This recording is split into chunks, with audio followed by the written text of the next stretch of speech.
Hey guys, welcome to my videos, Suboxone Withdrawal Day 5. This is like take 5 because if anybody's ever done this, they know you have the tendency to ramble and to just say a bunch of stuff that doesn't need to be said. But I'm mainly making these videos to maybe help somebody out that's in this position. You know, there's a lot of disinformation out there, and I do believe there's people out there that you know that have a really hard time detoxing. I got a buddy that's going through this with me, man, and he's like day 2, he was like, man, I feel 80% better, and I'm just waiting for the withdrawal to come. And now he's on day 4, and he's still just pushing through it because he has a positive attitude. And I'm about 50% of his positivity. I get down, I get depressed, but at the same time, I think about what I'm working towards. And it puts a smile on my face to think about what I'm working towards. I'm taking Imodium. I don't, like I said on my last video, I don't condone anybody, or I'm not trying to push anybody to substitute and take anything. I don't want to take Xanax. I don't want to take Klonopin. I don't want to take any kind of benzos, and I don't want to take any kind of opiates. And I guess Imodium is a light opiate. It's an over-the-counter opiate. It doesn't go into your brain. It just kind of, I guess it works in your intestines, but it does take away a lot of the withdrawals. I'm taking that. I'm not going to say how much. You gauge it if you need to take it. I don't want to suggest it, but I do suggest it because I don't really believe that cold turkey is the way to go, especially if you got to work and you like me, I got to work and go to school. So I just can't be all fidgety and sweaty and feeling all crazy and shit. But I feel all right, and I haven't laid in the bed one day. You know I've read a lot of things that said give yourself a week to just lay in the bed. I refuse to just lay in the damn bed because I can't sleep anyways. So why am I just gonna lay in bed when I can't sleep? You know how fucking slow time goes by when you're just laying in bed and you can't sleep? It's ridiculous. You're just sitting there watching the clock. And I got a clock in my room that's tick, tick, tick. I can't do it. Because these days are flying by. I'm on day 5 and it's flown by because I've stayed busy.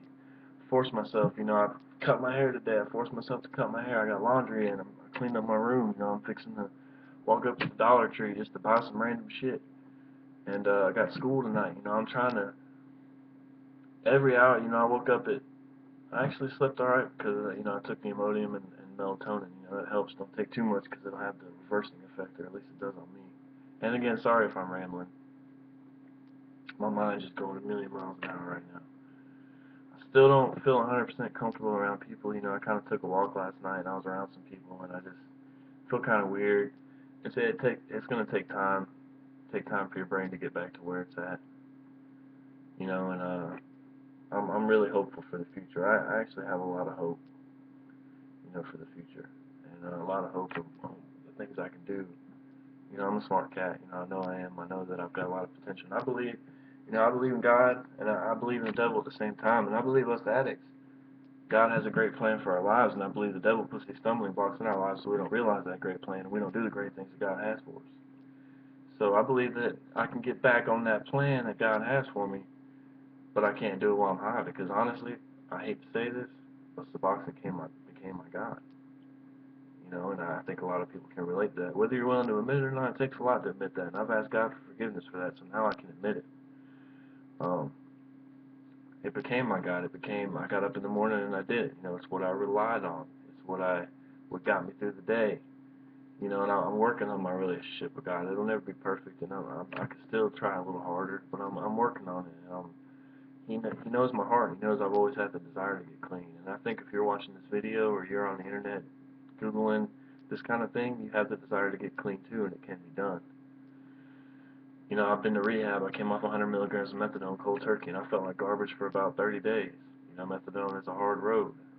I did a really fast wean, and it wasn't enough, and I stuck through it and got through it somehow, and I did feel better. And I just got out and got complacent and forgot about what I had been through a year later, and I was clean for a year and a half, and got out and thought I could smoke some weed again.